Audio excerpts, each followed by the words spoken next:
ಈ ಬಿಹಾರ ರಾಜ್ಯದಲ್ಲಿ ಕಾಂಗ್ರೆಸ್ ಕೈ ಮೇಲಾದರೆ ಈ ಕಡೆ ಡಿ.ಕೆ. ಶಿವಕುಮಾರ್ ಮುಖ್ಯಮಂತ್ರಿ ಆಗ್ತಾರಾ ಅನ್ನುವಂತಹ ಪ್ರಶ್ನೆಯೂ ಕೂಡ ಈಗ ಮೂಡ್ತಾ ಇದೆ. ಬಿಹಾರ್ ರಿಸಲ್ಟ್ಗೂ ಕರ್ನಾಟಕದಲ್ಲಿ ಸಿಎಂ ಆಗೋದಕ್ಕೂ ಏನು ರೀಸನ್ನು ಅಥವಾ ಏನು ಸಂಬಂಧ ಅನ್ನುವಂಥ ಪ್ರಶ್ನೆ ನಿಮ್ಮನ್ನು ಕಾಡಬಹುದು. ಇವೆಲ್ಲವೂ ಕೂಡ ಹೈಕಮಾಂಡ್ನ ಲೆಕ್ಕಾಚಾರ. ಬಿಹಾರ್ ಎಲೆಕ್ಷನ್ ಆಧಾರದ ಮೇಲೆ ನಾಯಕತ್ವ ಬದಲಾವಣೆ, ಬಿಹಾರ ಫಲಿತಾಂಶದ ಬಳಿಕ ನಾಯಕತ್ವ ಬದಲಾವಣೆಯ ನಿರ್ಧಾರ ಆಗುತ್ತೆ. ಕಾರಣ ಎಲ್ಲ ಕಾಂಗ್ರೆಸ್ನ ವರಿಷ್ಠರು ಈಗ ಬಿಹಾರ್ ಚುನಾವಣೆಯಲ್ಲಿ ಬ್ಯುಸಿ ಆಗಿಬಿಟ್ಟಿದ್ದಾರೆ. ಬಿಹಾರ್ ಚುನಾವಣೆ ರಿಸಲ್ಟ್ಗೆ ರಾಹುಲ್ ಗಾಂಧಿ ಅವರು ಕಾದು ಕುಳಿತಿದ್ದಾರೆ. ರಾಜ್ಯದತ್ತ ತಲೆ ಹಾಕದೆ ಬಿಹಾರ ಫಲಿತಾಂಶ ಮಾತ್ರ ಈಗ ಫೋಕಸ್ ಮಾಡ್ತಾ ಇರೋದು ರಾಹುಲ್ ಗಾಂಧಿ ಅವರು. ಒಂದು ವೇಳೆ ಬಿಹಾರದಲ್ಲಿ ಕಾಂಗ್ರೆಸ್ ಮೈತ್ರಿಕೂಟ ಗೆದ್ದರೆ, ಅಂದ್ರೆ ಇಂಡಿ ಕೂಟ ಗೆದ್ದು ಬೀಗಿದರೆ ಮಾತ್ರ ನವೆಂಬರ್ನಲ್ಲಿ ಕ್ರಾಂತಿ. ಸಿಎಂ ಡಿಸಿಎಂನ ಕರೆದು ರಾಹುಲ್ ಗಾಂಧಿ ಅವರು ಮಾತಾಡ್ಲಿಕ್ಕಿದ್ದಾರೆ. ಈಗ ಮೊದಲ ಟಾಸ್ಕ್ ಮತ್ತು ಫೋಕಸ್ ಬಿಹಾರ್ ಮಾತ್ರ. ಅಲ್ಲಿ ಇವರು ಅಂದುಕೊಂಡಂತೆ ಇವರ ಇಂಡಿ ಕೂಟ ಗೆದ್ದು ಬೀಗಿದರೆ ನೆಕ್ಸ್ಟ್ ಕರ್ನಾಟಕದ ಬಗ್ಗೆ ತಲೆ ಕೆಡಿಸ್ಕೊಳ್ತಾರೆ. ಅಲ್ಲಿ ಹೆಚ್ಚು ಕಡಿಮೆ ಆದರೆ ಮತ್ತೆ ಏನಾಗುತ್ತೆ ಹೇಳಕ್ ಬರಲ್ಲ. ಕಾಂಗ್ರೆಸ್ ವಿರುದ್ಧ ಫಲಿತಾಂಶ ಬಂದರೆ ರಾಹುಲ್ ಗಾಂಧಿ ವಿದೇಶಕ್ಕೆ ಹಾರ್ತಾರೆ. ಒಂದು ವಾರ ವಿದೇಶಕ್ಕೆ ಹೋಗೋ ಪ್ಲಾನ್ ಇದೆ ಅವ್ರದ್ದು. ನವೆಂಬರ್ 14ರ ಸಂಜೆಯೇ ರಾಹುಲ್ ಗಾಂಧಿ ಅವರು ವಿದೇಶಕ್ಕೆ ಹೋಗ್ಲಿಕ್ಕಿದ್ದಾರೆ. ಸಿಎಂ ಡಿಸಿಎಂ ರಾಜ್ಯ ನಾಯಕರಿಗೂ ಕೂಡ ಸಮಯ ನೀಡೋದಿಲ್ಲ. ರಾಹುಲ್ ವಿದೇಶಕ್ಕೆ ತೆರಳಿದರೆ ನಾಯಕತ್ವ ಬದಲಾವಣೆ ನೆನೆಗುದಿಗೆ. ಹಿಂಗಾಗಿ ಬಿಹಾರ್ ರಿಸಲ್ಟ್ ಮೇಲೆ ಎಲ್ಲವೂ ಕೂಡ ನಿಂತಿದೆ. ಅಲ್ಲಿ ಏನಾದರೂ ಕಾಂಗ್ರೆಸ್ ಗೆದ್ದರೆ ರಾಹುಲ್ ಗಾಂಧಿ ಅವರ ವಿದೇಶ ಪ್ರಯಾಣ ಕ್ಯಾನ್ಸಲ್. ಸಿದ್ದರಾಮಯ್ಯ ಡಿ.ಕೆ. ಶಿವಕುಮಾರ್ ಅವರನ್ನ ಕರೆದು ನಾಯಕತ್ವ ಬದಲಾವಣೆಯ ಬಗ್ಗೆ ಮಾತಾಡ್ತಾರೆ. ಅಲ್ಲೇನಾದರೂ ಅವರು ಮಾತಾಡಿದಂತೆ ಡಿ.ಕೆ. ಶಿವಕುಮಾರ್ಗೆ ಬಿಟ್ಟುಕೊಡಿ ಅಂತ ಹೇಳಿಬಿಟ್ರೆ ನವೆಂಬರ್ನಲ್ಲೇ ಕ್ರಾಂತಿ ಆರಂಭ. ಸಿದ್ದರಾಮಯ್ಯ ಅವರು ಒಪ್ಪಿಬಿಡ್ತಾರಾ? ಅದು ಕೂಡ ಇದೆ. ನೋಡೋಣ ಏನೇನಾಗುತ್ತೆ ಈ ನವೆಂಬರ್ ಎಂಡ್ ಒಳಗಡೆನೆ. ಇನ್ನು ನೆಕ್ಸ್ಟ್, ಈ ಬಿಹಾರ್ ರಾಜ್ಯದಲ್ಲಿ ಕಾಂಗ್ರೆಸ್ ಕೈ ಮೇಲಾದರೆ ಈ ಕಡೆ ಡಿ.ಕೆ. ಶಿವಕುಮಾರ್ ಮುಖ್ಯಮಂತ್ರಿ ಆಗ್ತಾರಾ ಅನ್ನುವಂತಹ ಪ್ರಶ್ನೆಯೂ ಕೂಡ ಈಗ ಮೂಡ್ತಾ ಇದೆ. ಬಿಹಾರ್ ರಿಸಲ್ಟ್ಗೂ ಕರ್ನಾಟಕದಲ್ಲಿ ಸಿಎಂ ಆಗೋದಕ್ಕೂ ಏನು ರೀಸನ್ನು ಅಥವಾ ಏನು ಸಂಬಂಧ ಅನ್ನುವಂಥ ಪ್ರಶ್ನೆ ನಿಮ್ಮನ್ನು ಕಾಡಬಹುದು. ಇವೆಲ್ಲವೂ ಕೂಡ ಹೈಕಮಾಂಡ್ನ ಲೆಕ್ಕಾಚಾರ.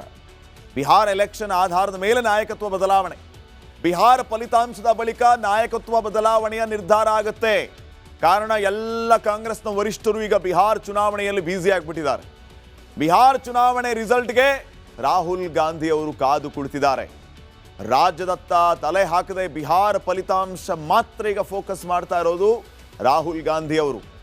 ಒಂದು ವೇಳೆ ಬಿಹಾರದಲ್ಲಿ ಕಾಂಗ್ರೆಸ್ ಮೈತ್ರಿಕೂಟ ಗೆದ್ದರೆ, ಅಂದ್ರೆ ಇಂಡಿ ಕೂಟ ಗೆದ್ದು ಬೀಗಿದರೆ ಮಾತ್ರ ನವೆಂಬರ್ನಲ್ಲಿ ಕ್ರಾಂತಿ. ಸಿಎಂ ಡಿಸಿಎಂನ ಕರೆದು ರಾಹುಲ್ ಗಾಂಧಿ ಅವರು ಮಾತಾಡ್ಲಿಕ್ಕಿದ್ದಾರೆ. ಈಗ ಮೊದಲ ಟಾಸ್ಕ್ ಮತ್ತು ಫೋಕಸ್ ಬಿಹಾರ್ ಮಾತ್ರ. ಅಲ್ಲಿ ಇವರು ಅಂದುಕೊಂಡಂತೆ ಇವರ ಇಂಡಿ ಕೂಟ ಗೆದ್ದು ಬೀಗಿದರೆ ನೆಕ್ಸ್ಟ್ ಕರ್ನಾಟಕದ ಬಗ್ಗೆ ತಲೆ ಕೆಡಿಸ್ಕೊಳ್ತಾರೆ. ಅಲ್ಲಿ ಹೆಚ್ಚು ಕಡಿಮೆ ಆದರೆ ಮತ್ತೆ ಏನಾಗುತ್ತೆ ಹೇಳಕ್ ಬರಲ್ಲ. ಕಾಂಗ್ರೆಸ್ ವಿರುದ್ಧ ಫಲಿತಾಂಶ ಬಂದರೆ ರಾಹುಲ್ ಗಾಂಧಿ ವಿದೇಶಕ್ಕೆ ಹಾರ್ತಾರೆ. ಒಂದು ವಾರ ವಿದೇಶಕ್ಕೆ ಹೋಗೋ ಪ್ಲಾನ್ ಇದೆ ಅವ್ರದ್ದು. ನವೆಂಬರ್ 14ರ ಸಂಜೆಯೇ ರಾಹುಲ್ ಗಾಂಧಿ ಅವರು ವಿದೇಶಕ್ಕೆ ಹೋಗ್ಲಿಕ್ಕಿದ್ದಾರೆ. ಸಿಎಂ ಡಿಸಿಎಂ ರಾಜ್ಯ ನಾಯಕರಿಗೂ ಕೂಡ ಸಮಯ ನೀಡೋದಿಲ್ಲ. ರಾಹುಲ್ ವಿದೇಶಕ್ಕೆ ತೆರಳಿದರೆ ನಾಯಕತ್ವ ಬದಲಾವಣೆ ನೆನೆಗುದಿಗೆ. ಹಿಂಗಾಗಿ ಬಿಹಾರ್ ರಿಸಲ್ಟ್ ಮೇಲೆ ಎಲ್ಲವೂ ಕೂಡ ನಿಂತಿದೆ. ಅಲ್ಲಿ ಏನಾದರೂ ಕಾಂಗ್ರೆಸ್ ಗೆದ್ದರೆ ರಾಹುಲ್ ಗಾಂಧಿ ಅವರ ವಿದೇಶ ಪ್ರಯಾಣ ಕ್ಯಾನ್ಸಲ್. ಸಿದ್ದರಾಮಯ್ಯ ಡಿ.ಕೆ. ಶಿವಕುಮಾರ್ ಅವರನ್ನ ಕರೆದು ನಾಯಕತ್ವ ಬದಲಾವಣೆಯ ಬಗ್ಗೆ ಮಾತಾಡ್ತಾರೆ. ಅಲ್ಲೇನಾದರೂ ಅವರು ಮಾತಾಡಿದಂತೆ ಡಿ.ಕೆ. ಶಿವಕುಮಾರ್ಗೆ ಬಿಟ್ಟುಕೊಡಿ ಅಂತ ಹೇಳಿಬಿಟ್ರೆ ನವೆಂಬರ್ನಲ್ಲೇ ಕ್ರಾಂತಿ ಆರಂಭ. ಸಿದ್ದರಾಮಯ್ಯ ಅವರು ಒಪ್ಪಿಬಿಡ್ತಾರಾ? ಅದು ಕೂಡ ಇದೆ. ನೋಡೋಣ ಏನೇನಾಗುತ್ತೆ ಈ ನವೆಂಬರ್ ಎಂಡ್ ಒಳಗಡೆನೆ. ಇನ್ನು ನೆಕ್ಸ್ಟ್, ಈ ಬಿಹಾರ್ ರಾಜ್ಯದಲ್ಲಿ ಕಾಂಗ್ರೆಸ್ ಕೈ ಮೇಲಾದರೆ ಈ ಕಡೆ ಡಿ.ಕೆ. ಶಿವಕುಮಾರ್ ಮುಖ್ಯಮಂತ್ರಿ ಆಗ್ತಾರಾ ಅನ್ನುವಂತಹ ಪ್ರಶ್ನೆಯೂ ಕೂಡ ಈಗ ಮೂಡ್ತಾ ಇದೆ. ಬಿಹಾರ್ ರಿಸಲ್ಟ್ಗೂ ಕರ್ನಾಟಕದಲ್ಲಿ ಸಿಎಂ ಆಗೋದಕ್ಕೂ ಏನು ರೀಸನ್ನು ಅಥವಾ ಏನು ಸಂಬಂಧ ಅನ್ನುವಂಥ ಪ್ರಶ್ನೆ ನಿಮ್ಮನ್ನು ಕಾಡಬಹುದು. ಇವೆಲ್ಲವೂ ಕೂಡ ಹೈಕಮಾಂಡ್ನ ಲೆಕ್ಕಾಚಾರ. ಬಿಹಾರ್ ಎಲೆಕ್ಷನ್ ಆಧಾರದ ಮೇಲೆ ನಾಯಕತ್ವ ಬದಲಾವಣೆ, ಬಿಹಾರ ಫಲಿತಾಂಶದ ಬಳಿಕ ನಾಯಕತ್ವ ಬದಲಾವಣೆಯ ನಿರ್ಧಾರ ಆಗುತ್ತೆ. ಕಾರಣ ಎಲ್ಲ ಕಾಂಗ್ರೆಸ್ನ ವರಿಷ್ಠರು ಈಗ ಬಿಹಾರ್ ಚುನಾವಣೆಯಲ್ಲಿ ಬ್ಯುಸಿ ಆಗಿಬಿಟ್ಟಿದ್ದಾರೆ. ಬಿಹಾರ್ ಚುನಾವಣೆ ರಿಸಲ್ಟ್ಗೆ ರಾಹುಲ್ ಗಾಂಧಿ ಅವರು ಕಾದು ಕುಳಿತಿದ್ದಾರೆ. ರಾಜ್ಯದತ್ತ ತಲೆ ಹಾಕದೆ ಬಿಹಾರ ಫಲಿತಾಂಶ ಮಾತ್ರ ಈಗ ಫೋಕಸ್ ಮಾಡ್ತಾ ಇರೋದು ರಾಹುಲ್ ಗಾಂಧಿ ಅವರು. ಒಂದು ವೇಳೆ ಬಿಹಾರದಲ್ಲಿ ಕಾಂಗ್ರೆಸ್ ಮೈತ್ರಿಕೂಟ ಗೆದ್ದರೆ, ಅಂದ್ರೆ ಇಂಡಿ ಕೂಟ ಗೆದ್ದು ಬೀಗಿದರೆ ಮಾತ್ರ ನವೆಂಬರ್ನಲ್ಲಿ ಕ್ರಾಂತಿ. ಸಿಎಂ ಡಿಸಿಎಂನ ಕರೆದು ರಾಹುಲ್ ಗಾಂಧಿ ಅವರು ಮಾತಾಡ್ಲಿಕ್ಕಿದ್ದಾರೆ. ಈಗ ಮೊದಲ ಟಾಸ್ಕ್ ಮತ್ತು ಫೋಕಸ್ ಬಿಹಾರ್ ಮಾತ್ರ. ಅಲ್ಲಿ ಇವರು ಅಂದುಕೊಂಡಂತೆ ಇವರ ಇಂಡಿ ಕೂಟ ಗೆದ್ದು ಬೀಗಿದರೆ ನೆಕ್ಸ್ಟ್ ಕರ್ನಾಟಕದ ಬಗ್ಗೆ ತಲೆ ಕೆಡಿಸ್ಕೊಳ್ತಾರೆ. ಅಲ್ಲಿ ಹೆಚ್ಚು ಕಡಿಮೆ ಆದರೆ ಮತ್ತೆ ಏನಾಗುತ್ತೆ ಹೇಳಕ್ ಬರಲ್ಲ. ಕಾಂಗ್ರೆಸ್ ವಿರುದ್ಧ ಫಲಿತಾಂಶ ಬಂದರೆ ರಾಹುಲ್ ಗಾಂಧಿ ವಿದೇಶಕ್ಕೆ ಹಾರ್ತಾರೆ. ಒಂದು ವಾರ ವಿದೇಶಕ್ಕೆ ಹೋಗೋ ಪ್ಲಾನ್ ಇದೆ ಅವ್ರದ್ದು. ನವೆಂಬರ್ 14ರ ಸಂಜೆಯೇ ರಾಹುಲ್ ಗಾಂಧಿ ಅವರು ವಿದೇಶಕ್ಕೆ ಹೋಗ್ಲಿಕ್ಕಿದ್ದಾರೆ. ಸಿಎಂ ಡಿಸಿಎಂ ರಾಜ್ಯ ನಾಯಕರಿಗೂ ಕೂಡ ಸಮಯ ನೀಡೋದಿಲ್ಲ. ರಾಹುಲ್ ವಿದೇಶಕ್ಕೆ ತೆರಳಿದರೆ ನಾಯಕತ್ವ ಬದಲಾವಣೆ ನೆನೆಗುದಿಗೆ.